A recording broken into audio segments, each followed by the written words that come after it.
There's Callie, and there's Hamburger, and I just got this unscrewed so I could disconnect the headlight assemblies for the one good front headlight.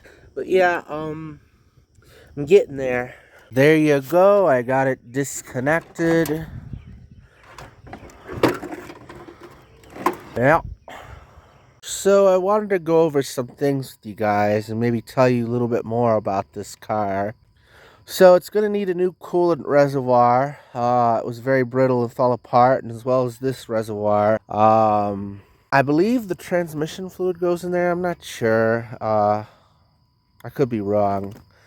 But yeah, from sitting outside, those get really brittle easily and fall apart with just touching them.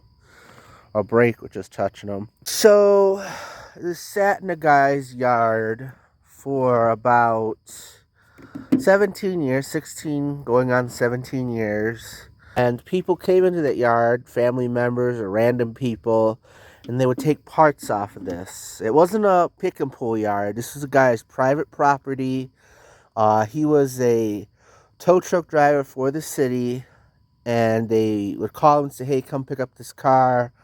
And he just took it to his property, which is weird. You would think he would take it to a facility. But while it was sitting for all those years, someone has clipped off the tips of the battery wiring.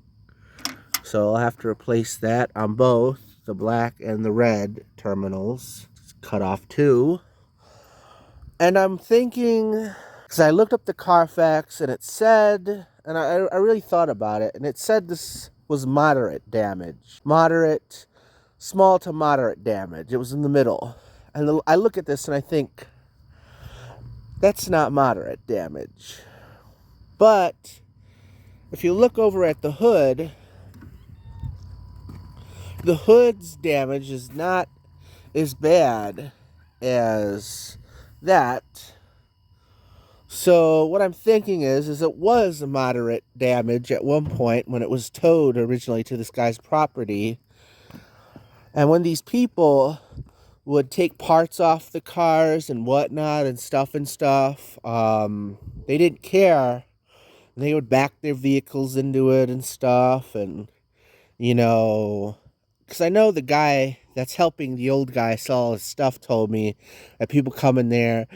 And there was another vehicle that the back wasn't so bad the first time I came there and looked. And the second time it looked like someone had run it over with their big truck.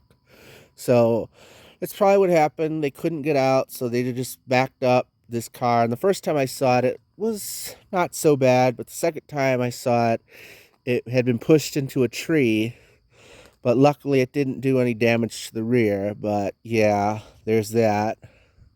So... and also with every single car, if you look under here, I don't know if you can see, but no catalytic converters.